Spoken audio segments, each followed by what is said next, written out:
você participar, para tomar conhecimento as novas gerações têm que aprender isso. Nesse agora, a única coisa que não mudou foi a polícia militar. A polícia militar não mudou. Continua com a mesma estrutura.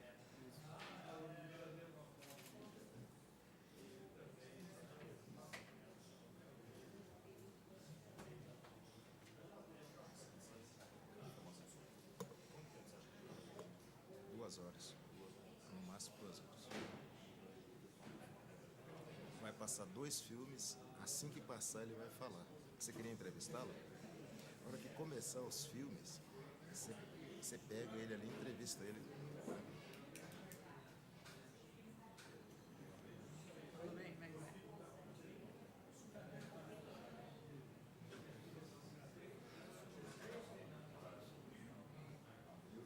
Deu gente, velho.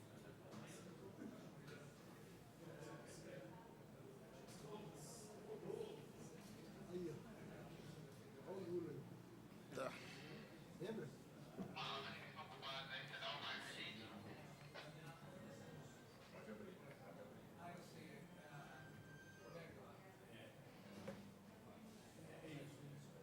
Tem cabelo preto aí.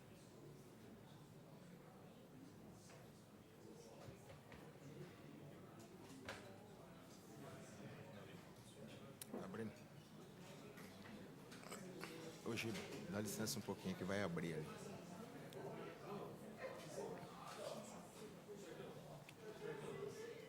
Boa tarde, senhoras e senhores. Estamos dando início a esta audiência pública, convocada pela Comissão de Direitos Humanos, Cidadania e Legislação Participativa. E este vereador Roque José Ferreira irei presidi-la de acordo com os artigos 58A e seguintes, 58F, parágrafos do Regimento Interno, a fim de discutirmos sobre a Comissão Nacional da Verdade, os trabalhos da Comissão Estadual e também os trabalhos da Comissão Municipal da Verdade. Todos em pé, por favor.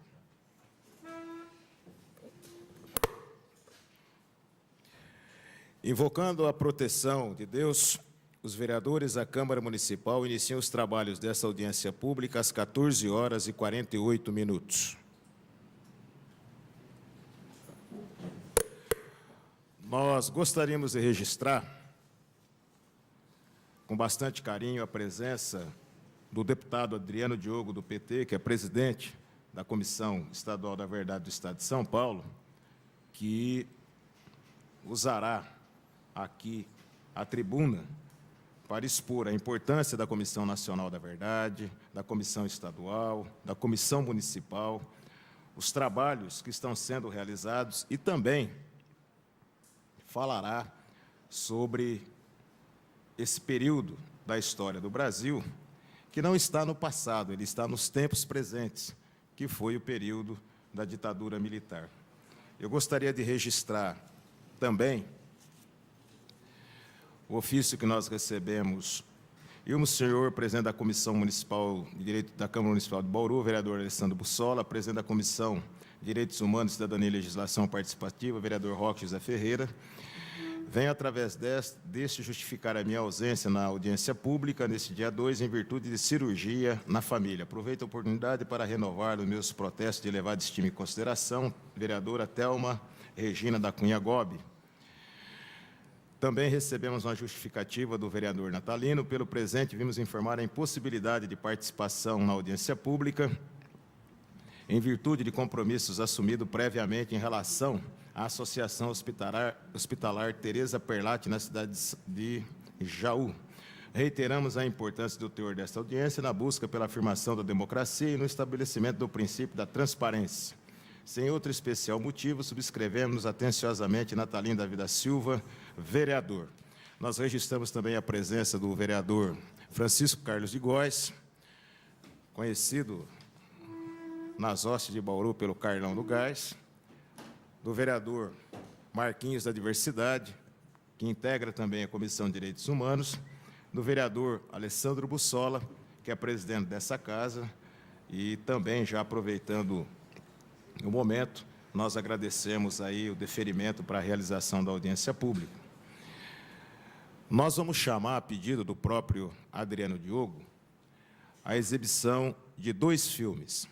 Logo após a exibição dos 2 filmes, nós vamos citando as pessoas presentes, entidades presentes. E logo após também a exibição dos filmes, o Adriano terá o tempo necessário para fazer a sua exposição.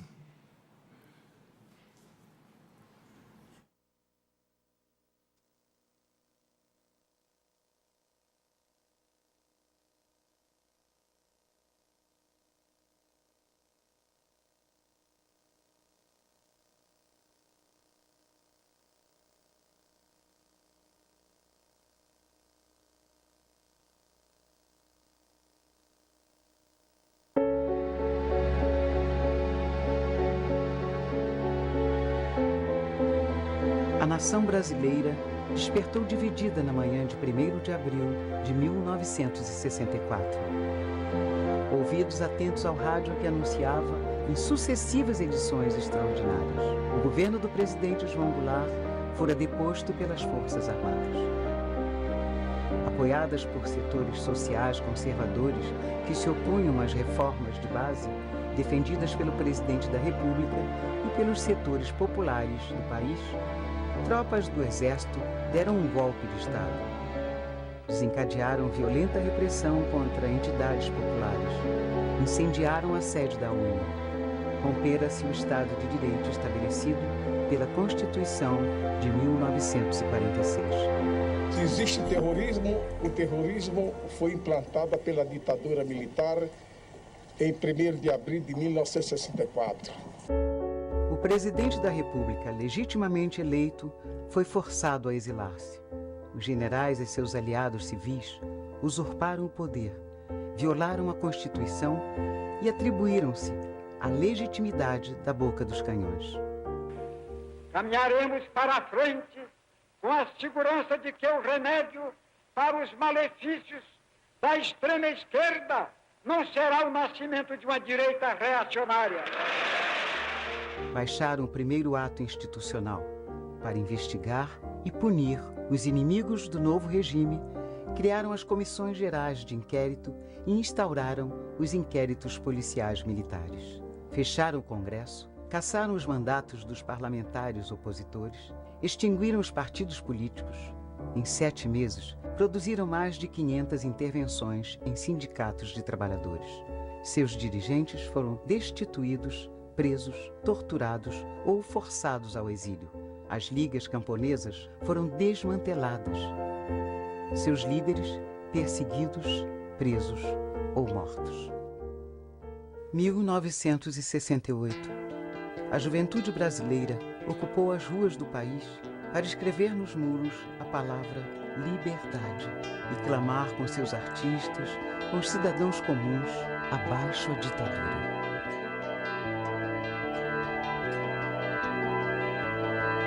Quem cala sobre teu corpo.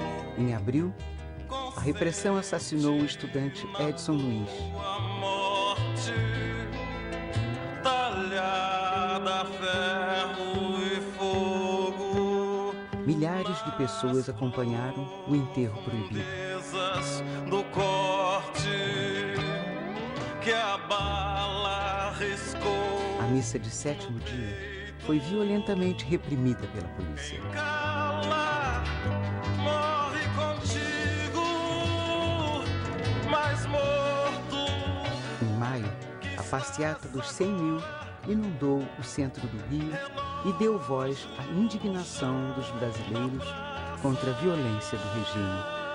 Batendo, avisando. A gente precisa ficar sabendo de uma vez por todas que eles sempre vão apelar para a violência. E ai de nós, se nós não nos prepararmos para essa violência. Em outubro, 800 jovens foram presos em Ibiúna, no Congresso da ONU. Quem grita, vive contigo. Ah!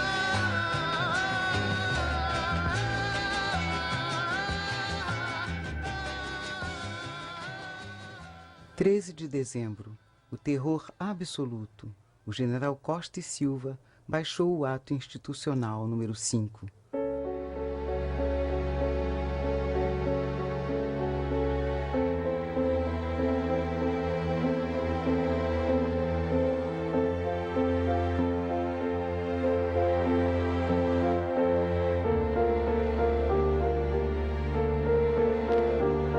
A resistência armada passou a fazer parte da cena política do país, com sequestros de embaixadores para salvar a vida de prisioneiros políticos em poder da repressão e libertá-los, ainda que fosse ao preço do exílio.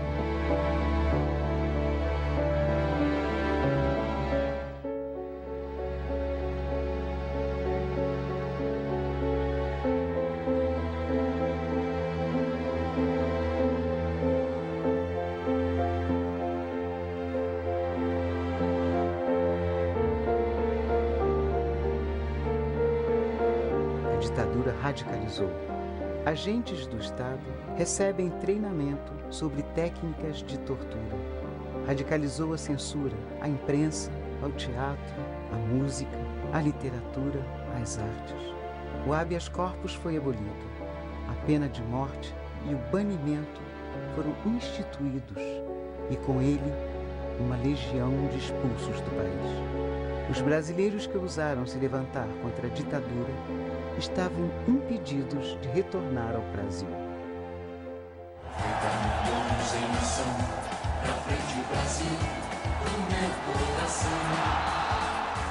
Era a glória da Copa do Mundo de 1970, iluminando as ruas, usada pela ditadura para ocultar o pranto das famílias que perderam seus filhos nas mãos dos torturadores. Cada um deles tem um rosto. Nutriram sonhos, acreditaram neles. Com seus olhos, miram os olhos e a memória do país. Desejam ser lembrados. Onde se esconde o rosto dos torturadores? Se dissolvem na sombra da vergonha. Aspiram o esquecimento. Era o tempo do medo, o tempo da brutalidade, dos assassinatos, dos atropelamentos, das tentativas de fuga, dos suicídios, dos desaparecimentos cometidos e acobertados pelo aparelho repressivo. Dentro da noite, nosso povo ensaiava gestos de resistência, principalmente pelas mãos das mulheres. As mães, as filhas, as companheiras, as viúvas de maridos vivos. 1975. Nasce o movimento feminino pela anistia, liderado por Terezinha Zerbini. Mobilizaram, fizeram de sua aparente fraqueza diante da brutalidade do regime sua força. Eureka, a saída é por aqui. A ONU está organizando, ninguém vai dizer que nós vamos fazer subversão indo para o Ano Internacional da Mulher. Tinha gente que não sabia nem o que era anistia, pensava que era anestesia. A anistia que nós vamos conquistar pode não ser restrita, mas vai ser ampla. É como uma barreira. Tem uma barreira que está segurando a água.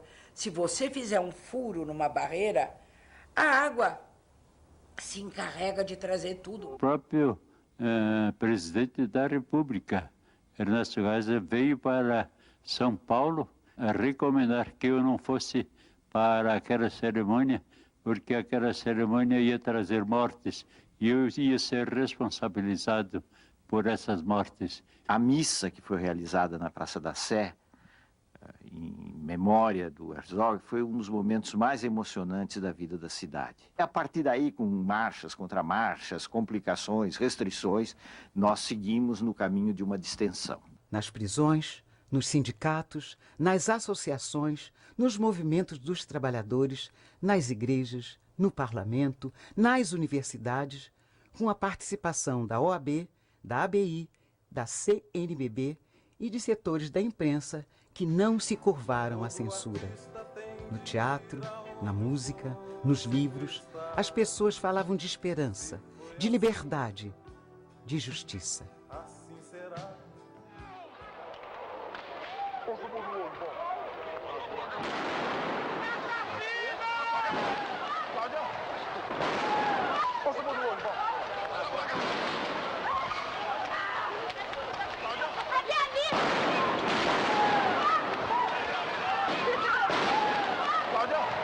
Aqui não haverá anistia. Essa foi a resposta dos generais. Mas fora acesa a centelha. Multiplicaram-se os comitês brasileiros pela anistia, estimulados pelos familiares de presos e desaparecidos políticos, dos exilados e pelas organizações populares. Escrevemos nos muros, levantamos nas faixas, levamos na boca o grito necessário. Anistia ampla, geral e irrestrita. Com Lula ou sem Lula, sem diretoria ou sem diretoria, sem comissão ou com comissão, vocês sairão vencedores dessa luta. A luta pela anistia se encontrou com a força dos movimentos populares que sacudiram os alicerces do regime. A greve de fome dos presos políticos desafiou a sensibilidade de parlamentares. A visita de Teotônio Vilela aos presídios deu o sinal. E um bêbado trajando luto me lembrou Carlitos, a lua, tal qual a dona do bordel, pedia a cada estrela fria brilho de aluguel.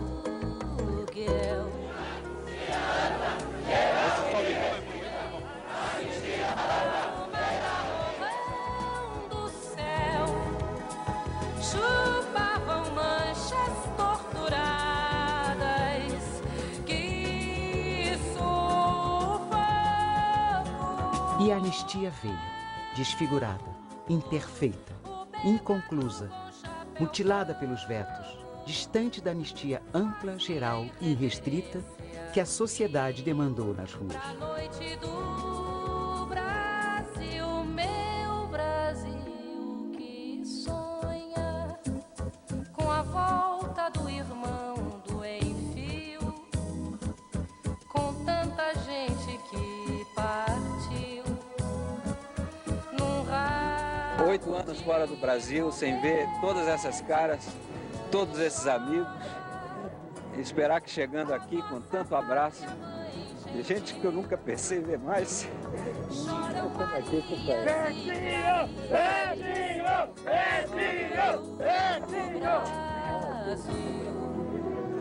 posso falar mais. Obrigado, muito obrigado.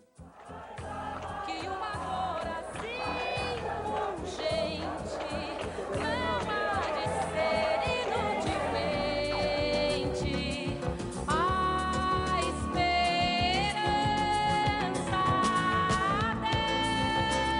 Foi aprovada a Lei de Anistia em 22 de agosto de 1979, imposta pela ditadura, a um parlamento submetido por medidas de força, sem pactos, sem acordos. A emoção que ele deve estar sentindo é estranha que aconteça num país as pessoas se emocionarem pelo fato dos brasileiros voltarem para o Brasil. Mas foi uma vitória danada do nosso time, quer dizer, do povo brasileiro. E eu acredito que ainda falta muita coisa ainda. Nós conseguimos, vamos dizer, empatar, ainda faltamos pegar uma outra anistia, que é a anistia do voto.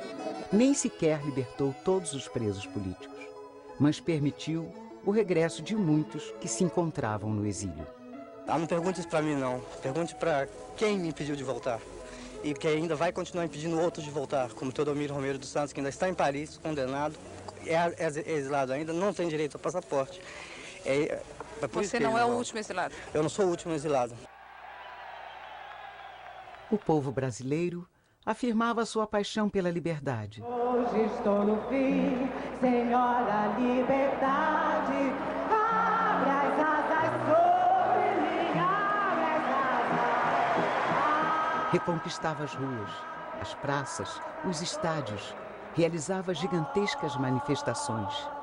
Ia aos poucos se lavando da escuridão e do medo para vestir o amarelo e inundar o país de canções e esperanças. A gente vai levando as diretas. Diretas já.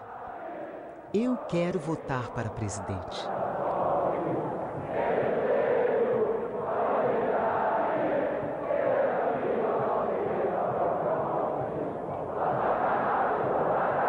1988.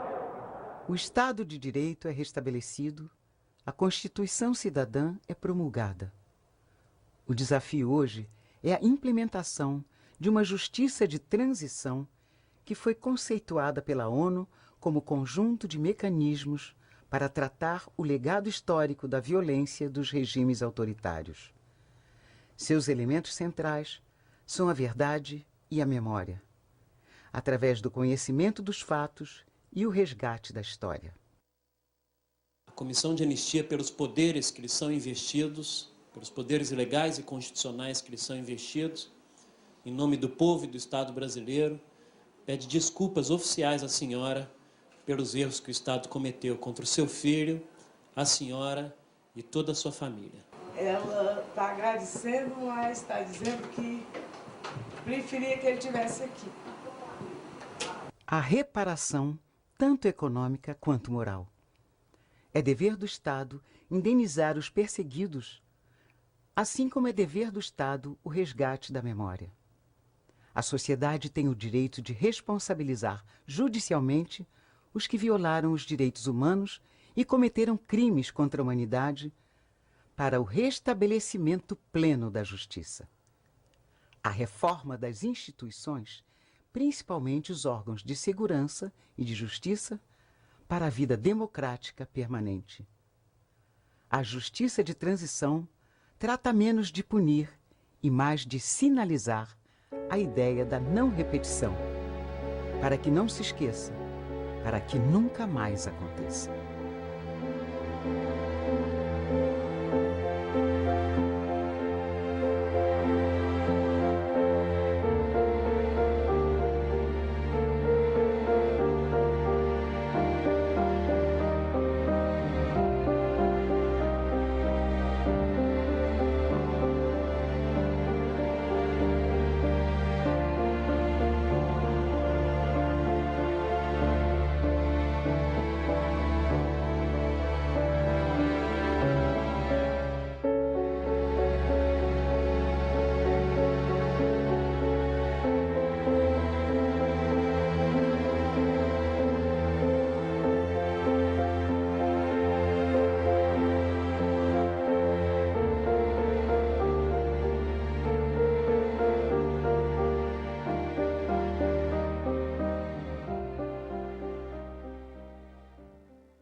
Tá faltando alguém na nossa vida, e não é numa cadeira. Tá faltando alguém na nossa vida, e não é de brincadeira. Tá faltando alguém na nossa rua, não sumiu por culpa sua. Tá faltando alguém na nossa escola, e não é pra bater bola. Tá faltando alguém na nossa mesa, isso é uma tristeza. Tá faltando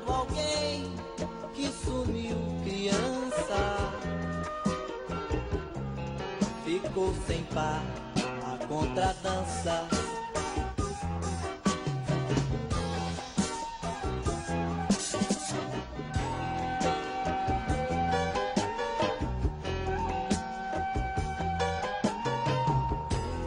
Apenas fotos nos jornais, desaparecido no cartaz. Aqui brotou uma semente que reproduz eternamente. Dizem os mais desesperados, foi-se uma bucha de canhão. Se esquecem que a nossa luta se renova em cada sangue de um irmão.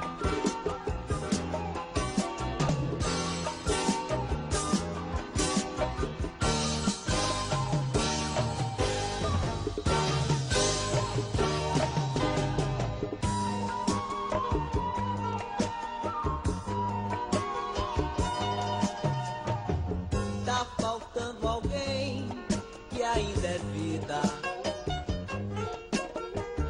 Tá faltando alguém, jamais partiu. Tá faltando alguém que hoje é cada um de nós. Tá faltando alguém que hoje nos uniu.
Vai começar a falar.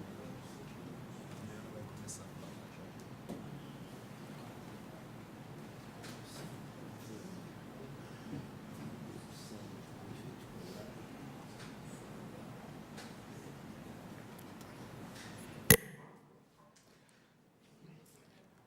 Dando prosseguimento à nossa audiência, eu gostaria de registrar a presença do professor Clodoaldo Meneghello Cardoso, do Observatório de Direitos Humanos da Unesp, da Maria Orlene Daré, presidente do Conselho Regional de Psicologia, do Dr. Jorge Antônio Soriano Moura, presidente do Conselho Municipal de Direitos Humanos, do Valdir Ferreira de Souza, representando o Movimento Negro Socialista, registrar também a presença do professor João Francisco de Deide Lima, do ex-prefeito Nilson Costa, a presença da Cláudia Caroline Rose Ribeiro, do Vitor Rezende Madureira, depois tem um nome, alguém que é Leonan Loureiro da Silva, do PSOL, do João Vitor Campos dos Reis, da Unesp, do Leonardo Capucci, também da Unesp, da Agnes Sofia Cruz, também da Unesp, do Dr. Arthur Monteiro Júnior, da Comissão Verdade e Justiça de Bauru, do Carlos Pitoli, Carlos Roberto Pitoli, da Comissão da Verdade e Justiça de Bauru, do Antônio Carlos Pinto de Arruda, da Associação da Fundação CESP,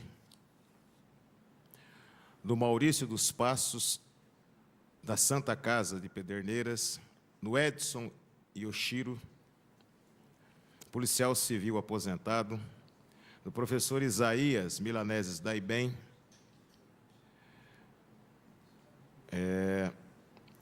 do Vanderlei, que eu não estou com... Vanderlei, da ONG Periferia Legal, o vereador Francisco Carlos de Góes, já anunciei. E também gostaria de registrar a presença do Clóvis Petit, que está aqui no plenário. Prazer revê-lo depois de tantos anos, Clóvis, que nós já estamos chegando nos 60, né? 52, 58, 59. Está aqui o Arthur, e com o Clóvis e alguns outros que estão aqui, nós tivemos a oportunidade de combater em defesa das liberdades democráticas, pelo fim da ditadura, principalmente no movimento estudantil, né?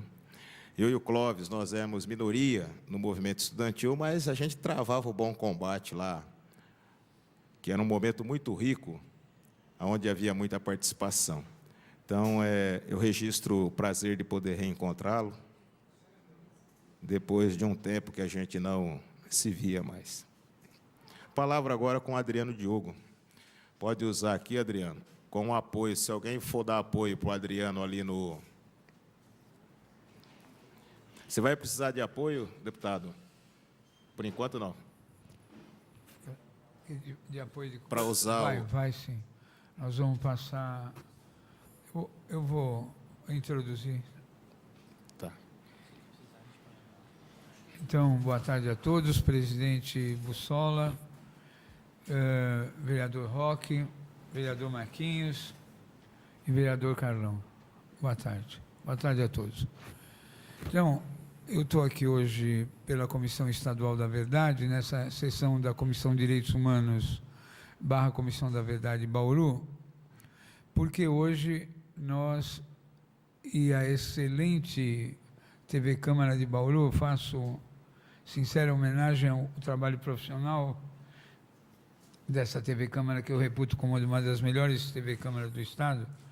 Queria dizer o seguinte, eu queria pedir licença para convidar o Clóvis Petit para que pudesse vir para essa área, ou para uma área, para que ele ficasse conosco, que nós vamos hoje falar de 3 irmãos do Clóvis Petit, de 3 bauruenses da família Petit. Então, queria pedir para o Clóvis ficar junto conosco aqui.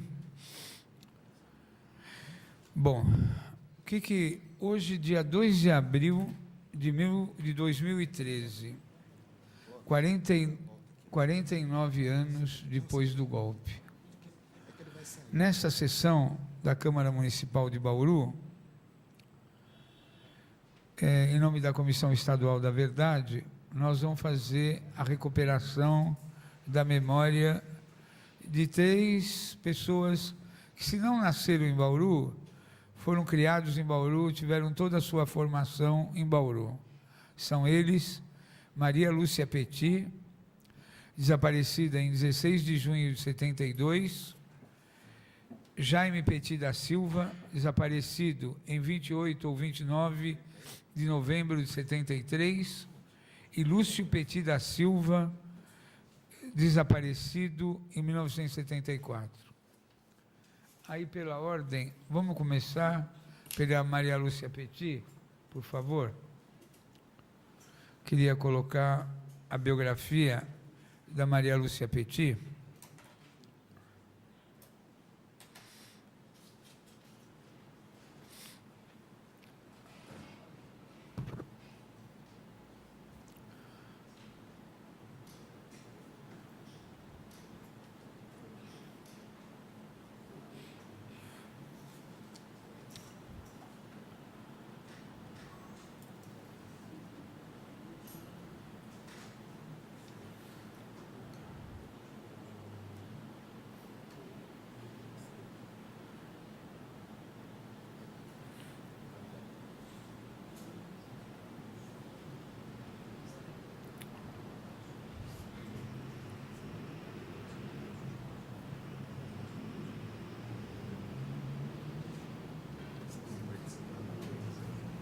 Vamos lá?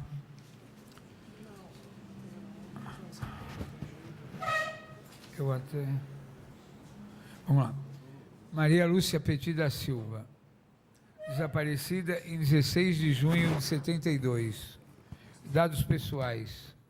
Maria Lúcia Petit da Silva, data de nascimento 20 de março de 50, local de nascimento Agudos, Brasil. Organização política, Partido Comunista do Brasil, PCdoB. Dados biográficos. Era filha de José Bernardino da Silva Júnior e de Julieta Petit da Silva. Era irmã de Jaime Petit da Silva e Lúcio Petit da Silva, ambos guerrilheiros desaparecidos do Araguaia. Pertenceu ao destacamento C da guerrilha do Araguaia.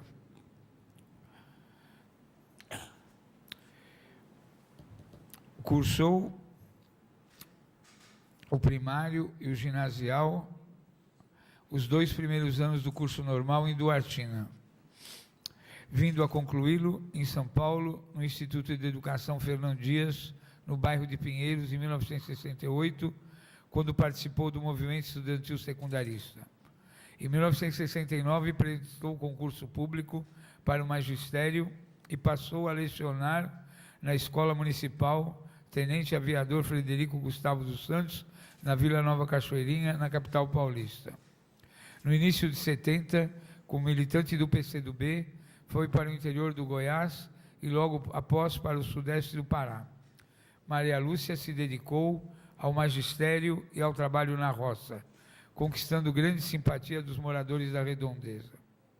Em 1972, o Exército Brasileiro cercou a região e a atuação dos guerrilheiros do PCdoB, utilizando forte aparato militar, onde se encontrava Maria Lúcia. Segundo os depoimentos de alguns sobreviventes, em 16 de junho de 72, ao se aproximar da casa de um camponês, Maria Lúcia foi fuzilada por tropas do Exército, sob o comando do general Antônio Bandeira, da 3ª Brigada de Infantaria. O relatório Arroio, escrito por Ângelo Arroio, dirigente do PCdoB, que conseguiu escapar do cerco militar à região em 1974, descreveu sua morte. Em meados de junho, 3 companheiros dirigidos por Mundico Rosalindo de Souza procuraram um elemento de massa, João Coioió, para pedir-lhe que fizesse uma pequena compra em São Geraldo. Coioió já tinha ajudado várias vezes os guerrilheiros com comida e informação. Ficou acertado o dia em que ele voltaria de São Geraldo para entregar as encomendas. À noitinha desse dia, aproximaram-se da casa de Mundico, Cazuza, Miguel Pereira dos Santos e Maria Lúcia Petit da Silva, mas perceberam que não havia ninguém. Cazuza afirmou que ouvira alguém dizendo baixinho, pega, pega, mas os outros 2 nada tinham ouvido. Acamparam a uns 200 metros. Durante a noite, ouviram um barulho que parecia de tropa de burro chegando na casa. De manhã cedo, ouviram um barulho de pilão batendo.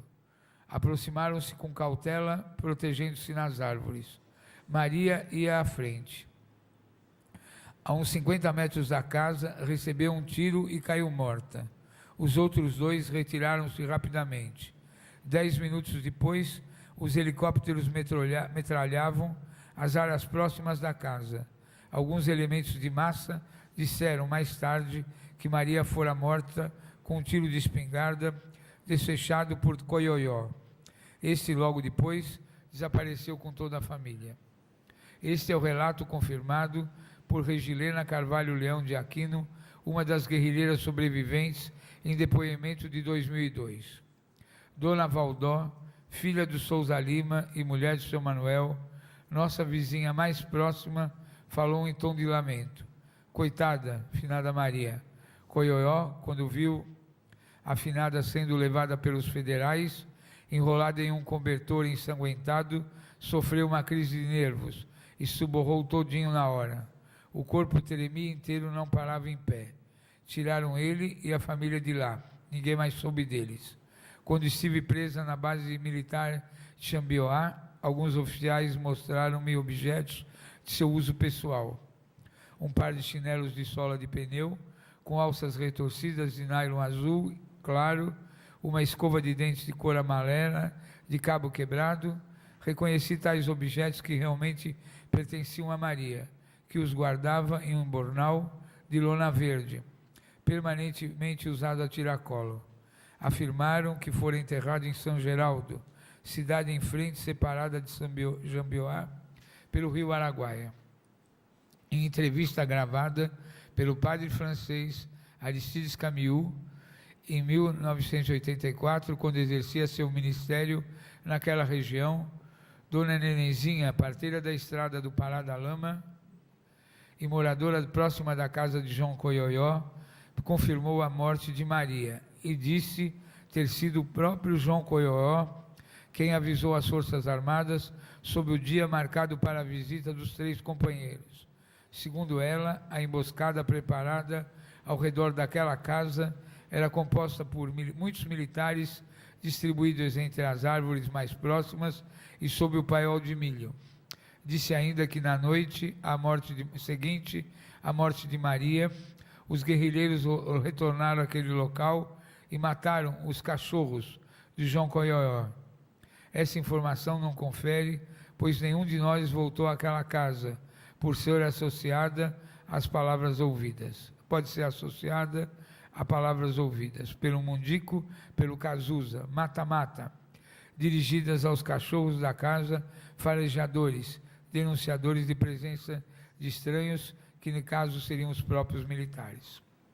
No dia 15 de junho de 72, Maria usava calças compridas de brim cinza, camisa caque, botinas de cor marrom e um bornal de lona verde atravessado no peito a tiracolo.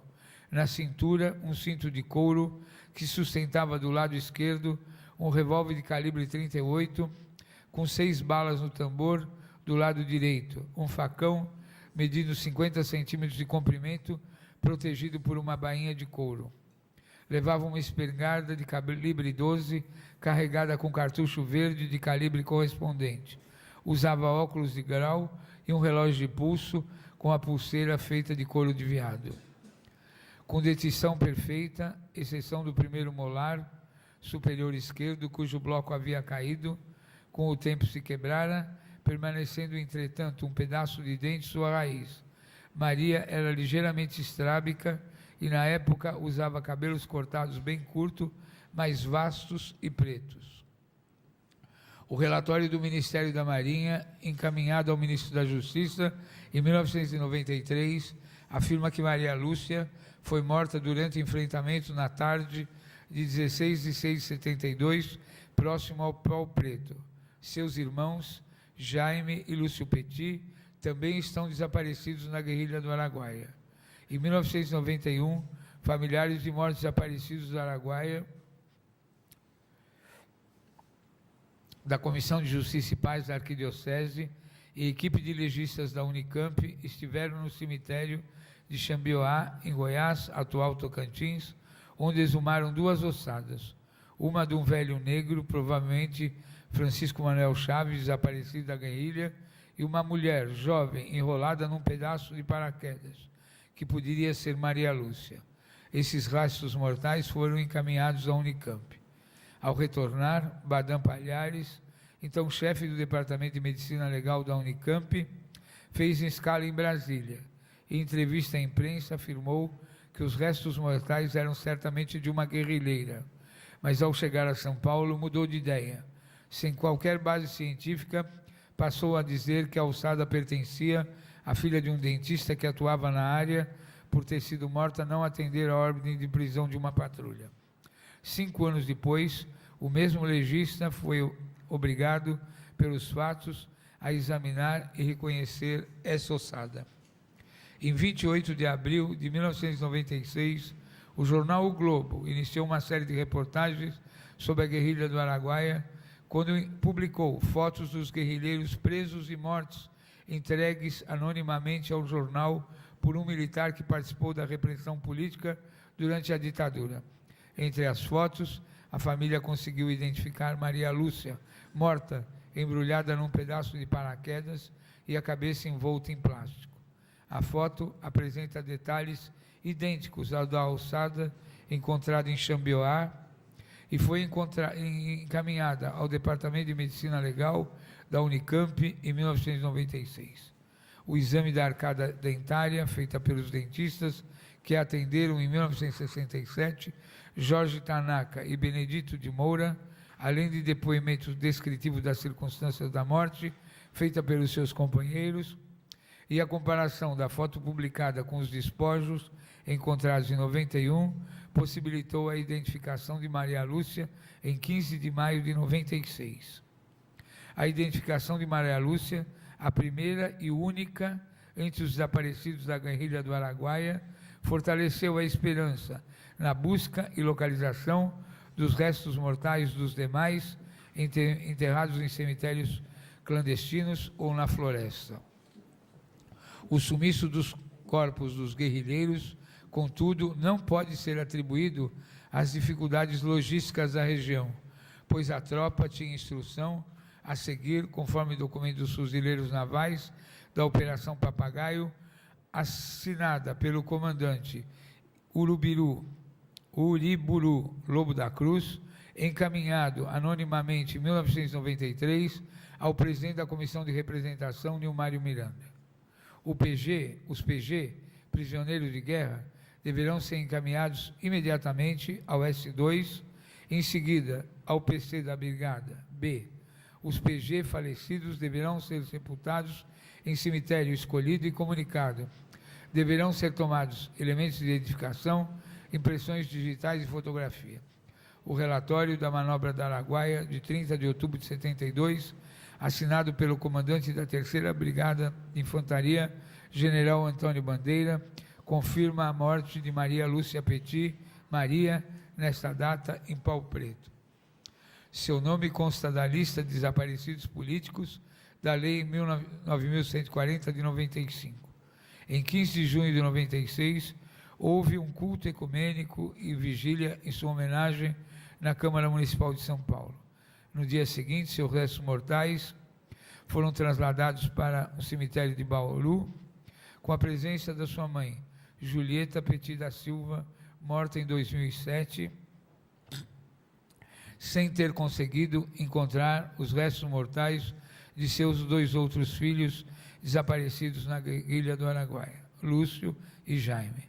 Em sua homenagem, seu nome foi dado a ruas em São Paulo, no bairro Jardim Toca, em Belo Horizonte, Jardim das Nações, Campinas, no bairro Visconde Rio Branco, no Rio de Janeiro, uma praça no bairro Santa Cruz. Outra homenagem a Maria Lúcia passou a denominar uma escola primária na freguesia do Ó, em São Paulo. Maria Lúcia Petit foi homenageada na primeira edição do Prêmio Bete Lobo de Direitos Humanos das Mulheres, promovido pela Assembleia Legislativa em São Paulo, no ano de 2012. Para concluir, em 1972, o Exército Brasileiro cercou a região, segundo o depoimento de alguns sobreviventes, em 16 de junho, ao se aproximar da casa de um camponês, Maria Lúcia foi fuzilada por tropas do Exército, sob o comando do general Antônio Bandeira, da 3ª Brigada de Infantaria. Informações extraídas do dossiê da ditadura, mortes de desaparecidos políticos no Brasil, 1964-1985. Bom, como se observa, ainda para concluir, se a Maria Lúcia nasceu em 20 de março de 50 e nós estamos no dia 2 de abril de 2013, ela estaria fazendo exatamente 63 anos nesse mês de março. Então,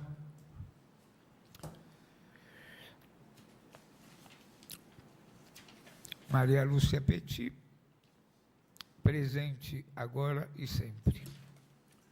Vou passar a ler, é mais resumido, o outro currículo memorial de Jaime Petit da Silva. O Jaime Petit nasceu em 18 de junho de 45, irmão da Maria Lúcia, dos 3 irmãos Petit. Esse é desaparecido. A Maria Lúcia nós passamos aquele vídeo sobre Araguaia, e a única encontrada nas condições que o dossiê descreveu foi a Maria Lúcia. Vamos fazer o memorial de Jaime Petit da Silva, desaparecido em 28 ou 29 de novembro de 73.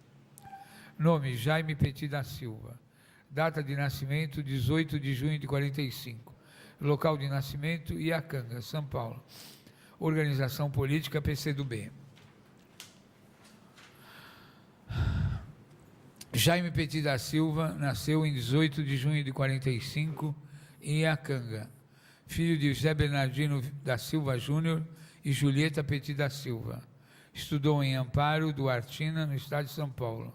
Muito cedo perdeu o pai, sendo obrigado a trabalhar. Morou e estudou também no Rio de Janeiro. Em 62 foi trabalhar em Itajubá, morar com seu irmão Lúcio.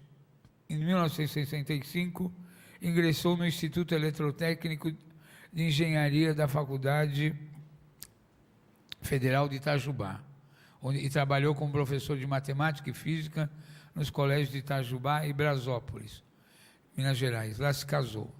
Participava ativamente do movimento estudantil. Em 1968, foi eleito presidente do diretório acadêmico. Nesse ano, em outubro, participou do 30º Congresso da UNE em Ibiúna, quando foi preso. Condenado à revelia em 69, foi obrigado a abandonar o curso de engenharia e passou a viver clandestinamente no interior, trabalhando como eletricista. Posteriormente, mudou-se para a localidade de Caianos, no sudeste do Pará, onde já residiam seus irmãos, Lúcio e Maria Lúcia, também desaparecidos da guerrilha do Araguaia, integrando-se ao destacamento B das Forças Guerrilheiras do Araguaia.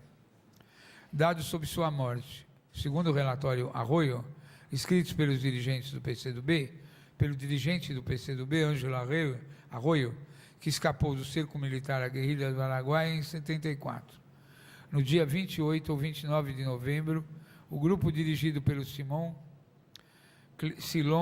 da Cunha Brum, 8 companheiros, acampou nas cabeceiras da Grota do Nascimento.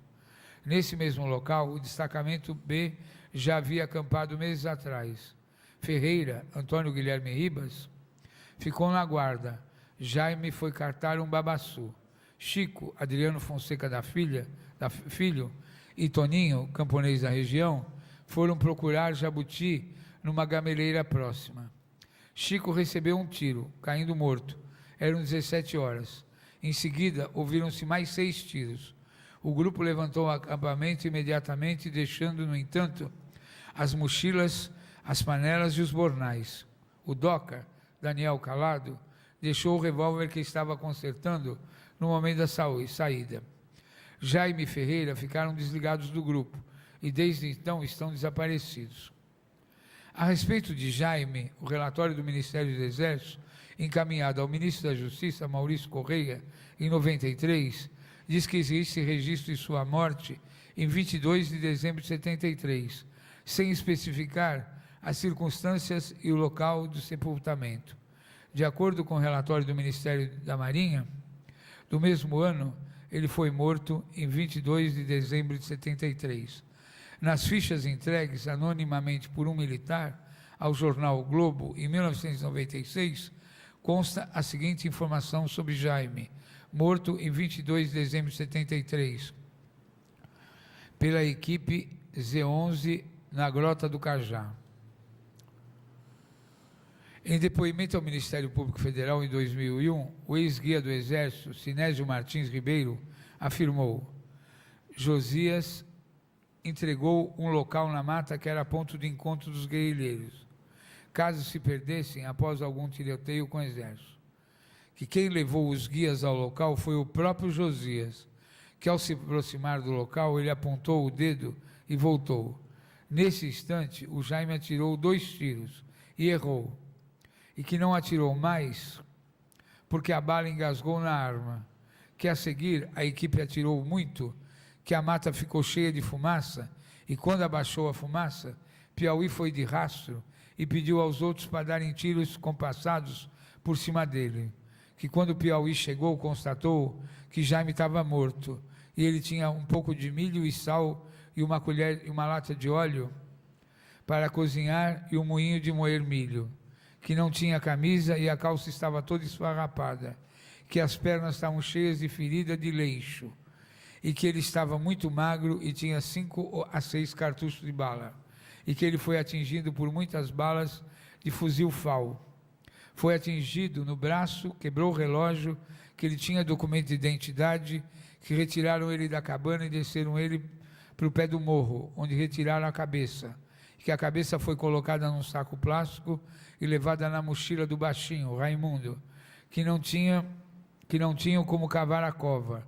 Eles cavaram com facão e um pedaço de madeira, e por isso a cova ficou rasa, que colocaram por cima do corpo umas cuncas de coco, que foram a pé até a casa de Raimundo Galego, que lá os esperava Dr. Augusto, que trabalhava na base de São Raimundo, onde acredita que tenha ficado a mochila com a cabeça de Jaime, e que isso ocorreu por volta de 15 dias após a morte de Chicão, e que o Jaime foi morto a aproximadamente 5 quilômetros da casa de Raimundo Galego, perto da Grota de Ezequiel. Pedro Ribeiro Alves, conhecido como Pedro Galego, também prestou seu depoimento ao Ministério Público Federal em 2011, após ser intimado por ordem judicial. Ele disse: os militares chamaram o depoente uma vez para ir até a grota de Boragiga, porque lá se encontrava o corpo do guerrilheiro Jaime, e avisaram ao declarante que já tinham tirado a cabeça do morto, e que era para o declarante enterrar o corpo, que quem comunicou isto ao declarante foi o comandante Maulino, militar do Exército, que comandava um grupo de militares que andava pela mata. Que o comandante Maulino também mandou o declarante fazer guarda no local para ver se algum outro guerrilheiro aparecia. Que o declarante foi até o local e encontrou de fato um corpo sem a cabeça e pôde reconhecer como sendo o corpo de Jaime, já que conheceu Jaime em vida e se tratava de uma pessoa de estatura baixa, moreno escuro, tal qual o corpo que estava no local, e que o declarante não sabe como ocorreu a morte de Jaime, mas sabe que Sinésio participava do grupo de militares que mataram Jaime, e que o corpo de Jaime foi enterrado na grota da Boragiga, e hoje em dia fica o pasto da fazenda do Antônio da Costa. Em homenagem a Jaime, a cidade de Campinas deu seu nome a uma rua, e a mesma homenagem foi feita em Belo Horizonte. Seu nome consta da lista de desaparecidos políticos, anexo 1 da Lei 9.140, de 95. Na Comissão Estadual de Mortos e Desaparecidos, o requerimento da família de Jaime Petit foi protocolado com o número 173 de 96. Jaime Petit da Silva, presente agora e sempre. Lúcio Petit da Silva. Está dando? Eu não estou acompanhando, está dando? Esse é o terceiro irmão. Esse era o mais velho. Nasceu em 1º de dezembro de 43. Então, o Lúcio nasceu em 43, o Jaime em 45 e a Maria Lúcia em 20 de março de 50. Presidente, posso continuar, né, na leitura? Lúcio Petit da Silva, desaparecido em 21 de abril de 74.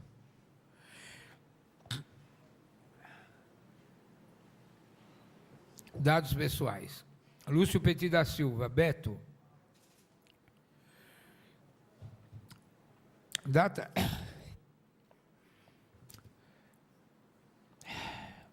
de nascimento, 1º de dezembro de 43. Local de nascimento, Piratininga, São Paulo. Organização política, PCdoB. Dados biográficos. Lúcio nasceu em 1º de dezembro de 43, em Piratininga. São Paulo. Filho de José Bernardino da Silva Júnior e Julieta Petit da Silva. Cursou o primário em Amparo e o ginasial em Duartina, no interior paulista. Por causa das dificuldades financeiras da família, começou a trabalhar muito cedo. Foi viver com o tio em Itajubá, onde terminou o colegial e o curso superior no Instituto Eletrotec de Engenharia. Faz parte do diretório acadêmico da sua faculdade, onde iniciou sua militância política, encarregando-se do setor de cultura. Participou das atividades do CPC, Centro Popular de Cultura, da UNE. Escrevia poemas, crônicas sobre os problemas sociais brasileiros para o jornal O Dínamo, do diretório acadêmico. Em 1965, trabalhou em São Paulo como engenheiro da Light, da Engemix, da Companhia Nativa, em Campinas. Em meados de 70, abandonou o trabalho e a cidade para continuar a luta política na região sudeste do Pará, local escolhido pelo PCdoB para iniciar a guerrilha do Araguaia. Lá se encontravam sua irmã Maria Lúcia e seu irmão Jaime, desaparecidos em 72 e no fim de novembro de 73, respectivamente.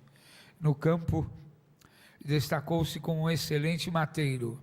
Fez vários poemas de literatura de cordel, que eram recitados pelos camponeses da região, nas sessões de Terecô, religião local. Tornou-se vice-comandante do destacamento A, Helenira Rezende, após a morte do comandante André Grabois, em 14 de outubro de 73. Era conhecido como Beto, visto pela última vez por seus companheiros em 14 de fevereiro de 74, após forte tiroteio com as Forças Armadas. Teresa Braz Rosas, professora de fotografia e amiga de Lúcio, buscou resgatar alguns dos seus textos para lembrar a atuação literária do então aluno da EFEI. Dos trabalhos que ele deixou escritos, apenas 2 crônicas foram encontradas, publicadas no jornal do Diretório Acadêmico da EFEI, o Dínamo. Segundo informações obtidas pelo DA, pela professora, os demais exemplares do jornal, em que havia mais publicações de Lúcio, foram apreendidos pelo batalhão de Itajubá nos anos 70. De acordo com o relatório Arroio, o documento escrito pelo dirigente Ângelo Arroio, que escapou ao cerco militar da guerrilha em 74. Dia 14 de janeiro de 74, acamparam próximo a uma capoeira abandonada, onde a casa do morador havia sido queimada pelo exército. Ao amanhecer, dia 14, os 2 companheiros foram ver se conseguiam alguma mandioca. Às 9h30, quando estavam preparando uma refeição, ouviram um barulho muito estranho na mata. Ficaram de sobreaviso, com as armas na mão. Viram então os soldados que vinham seguindo o rastro e passaram uns 10 metros de onde os companheiros se encontravam. Os soldados atiraram-se. Ouviram-se várias rajadas. J. Ângelo Arroio, Zezinho e Edinho, Hélio Luiz Navarro de Magalhães, escaparam por um lado. Não se sabe se os outros 3, Piauí, Antônio de Pádua Costa, Beto, Lúcio Petit da Silva e Antônio Ferreira Pinto, também escaparam. No relatório da Marinha faz referência sobre Lúcio Petit da Silva e afirma que foi morto em março de 74. Em depoimento prestado ao Ministério Público Federal, em julho de 2001, Margarida Ferreira Félix afirmou: no dia 21 de abril de 74, os 3 últimos guerrilheiros foram presos na casa de Manezinho das Duas, que eles vieram pedir um pouco de sal, que os guerrilheiros eram Beto, Lúcio Petit da Silva e Antônio Ferreira Pinto, e Valdir, o Iraçu de Assis Batista, que os soldados do exército enganaram os guerrilheiros, simulando que estavam pousando helicóptero na casa da declarante, mas, na verdade, uma equipe de soldados foi para a casa de Manezinho das Duas, e lá prenderam os 3, que o marido da declarante ajudou a embarcar os 3 guerrilheiros vivos em um helicóptero do Exército. Seu marido, ex-guia do Exército, Antônio Félix da Silva, complementa. Em abril de 74, poucos militares andavam na mata, que os militares acharam 3 ou 4 guerrilheiros que ainda estavam vivos, que os militares pousaram numa clareira perto de sua casa e foram a pé até a casa de Manezinho das Duas, se esconderam em um bananal próximo da casa e que no dia seguinte, pela manhã, o declarante foi até a casa de Manezinho das Duas e, conforme determinação dos militares, lá chegando por volta das 7 da manhã, no dia 21 de abril, o declarante viu Antônio Valdir e Beto sentados em um banco na cela da casa, com os pulsos amarrados para trás, com uma corda fina, parecendo ser de nylon, que o declarante viu um militar se comunicando pelo rádio por volta de 9 horas da manhã, que chegou o helicóptero, que levou os militares e os 3 prisioneiros, que o declarante apenas percebeu que Valdir estava ferido, parecendo ser um leixo, ferida de leishmaniose, na batata da perna, que atingia metade da mesma, tendo dificuldade para andar até o helicóptero. Conforme depoimento prestado ao Ministério Público Federal por Adalgisa Moraes da Silva, os 3 guerrilheiros foram presos para a base militar de Bacaba, localizada próxima a São Domingos do Araguaia, às margens da Transamazônica, onde foi construído um centro de tortura e um campo de concentração das Forças Armadas, que se tornou também, segundo moradores da região, um cemitério clandestino. A partir daí não se obteve mais nenhuma informação sobre o paradeiro dos 3. O nome de Lúcio Petit da Silva, Lúcio Petit, consta na lista de desaparecidos políticos do anexo 1 da Lei 9.140 de 95. Em homenagem à cidade de Campinas, deu seu nome a uma rua, Lúcio Petit da Silva. Foi homenageado na cidade de São Paulo, que deu seu nome a uma rua do bairro Visconde do Rio Branco. Outra rua com o seu nome localiza-se em Belo Horizonte. Lúcio Petit da Silva, presente agora e sempre. Bom, eu então queria, sugerindo, se o presidente assim me permitir, que a gente ouvisse o irmão que veio aqui de Presidente Prudente para cá hoje, né? Que pudesse falar um pouco sobre a sua família, sobre seus irmãos, sobre sua mãe, que eu acho importantíssimo que todas as pessoas que estão aqui presentes saibam um pouco dessa família que deu a vida para que a gente pudesse estar aqui hoje. Com a palavra, Clóvis.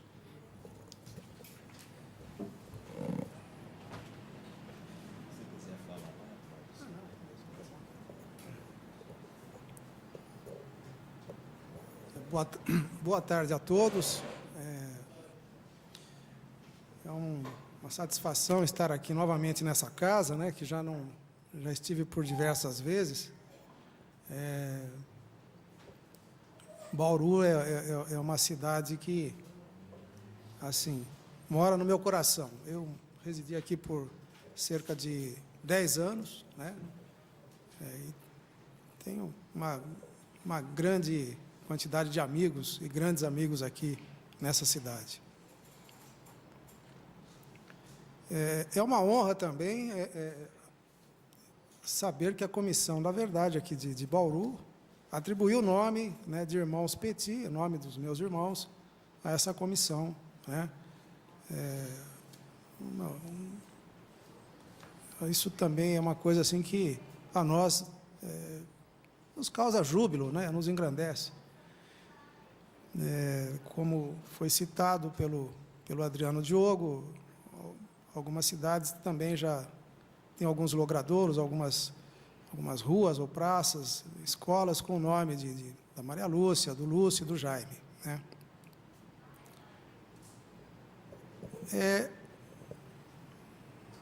Falar da vida deles é difícil para mim, é coisa, né?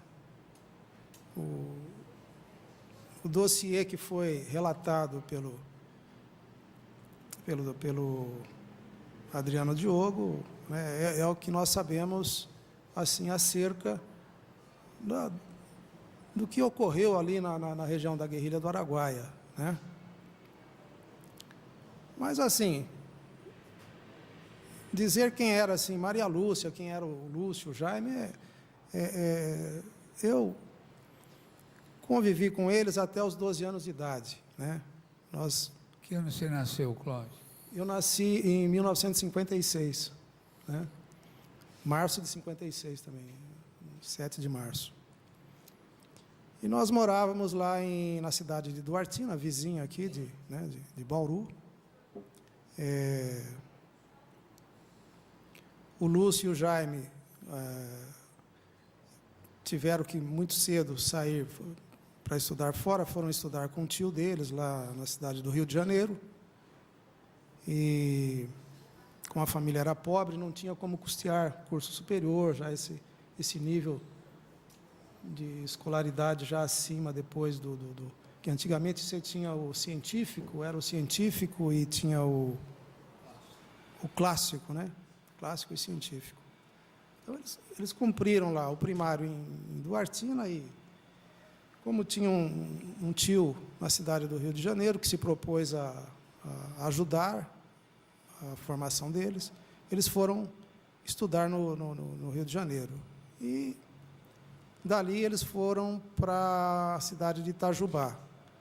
O Lúcio fez o curso de engenharia e o Lúcio era assim, era um cara muito inteligente, né? Não é assim querer se gabar porque é da família, mas ele era assim, ele tinha uma cabeça especial. Ele era assim, tanto é que é o que a gente vê, né? Participava do centro acadêmico, tinha toda aquela vida de militância e era assim, primeiro aluno ainda na faculdade. Entrou no vestibular como primeiro lugar e saiu também já com indicação para trabalhar, inclusive na CESP, pela própria faculdade.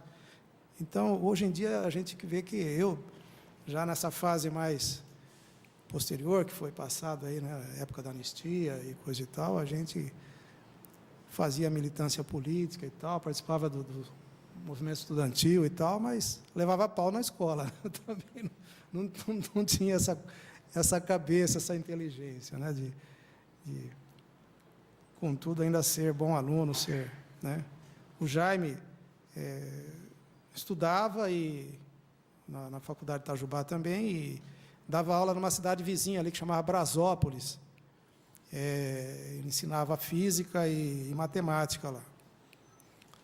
Mas eram assim, eram pessoas muito alegres, né? Quando eles vinham para Duartina durante as férias, todas as férias eles vinham, né, e ficavam lá. E aí a gente saía, eu, moleque de tudo, né, gostava de sair pescar, a gente saía para pescar lambari ali no Rio Serrote, e tinha um riozinho lá que chamava Água Branca também. E, para mim, eram assim, já tinha eles como, né, meus irmãos estão chegando, a gente já avisava a molecada, meus irmãos estão chegando, era aquela alegria. O Jaime era muito bom de futebol também, jogava muito bem futebol, era assim, tipo um Neymar da vida, aí, assim, era um craque no futebol.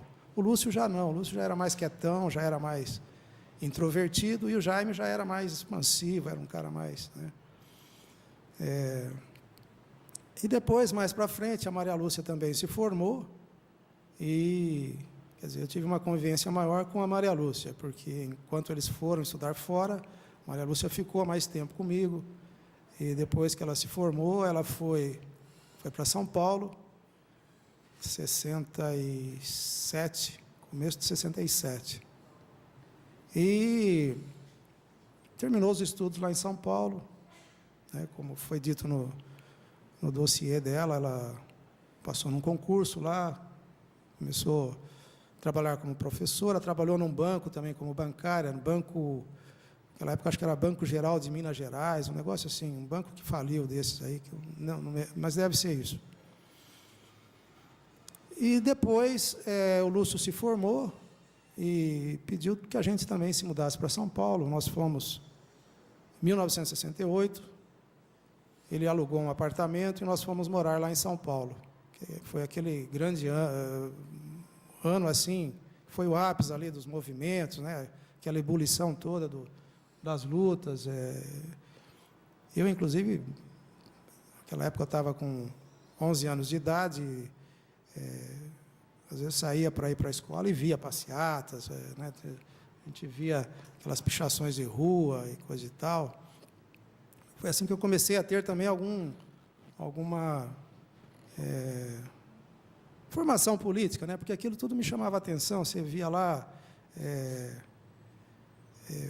palavra escrito pelego, abaixo a ditadura, abaixo o imperialismo, aquelas coisas todas, e eu ia perguntando para os meus irmãos o que eram e coisa e tal, e a gente acabava discutindo. Mudou a família toda para São Paulo? Foi. A minha mãe, que só tinha ficado até então, eu e minha mãe... Seu pai já tinha falecido? Não, não. O meu pai...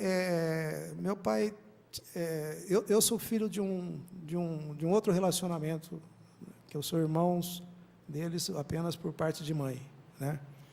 O pai deles já haviam falecido e eu sou filho de um outro relacionamento, e que esse meu pai acabou não convivendo muito com a minha mãe, não teve um relacionamento.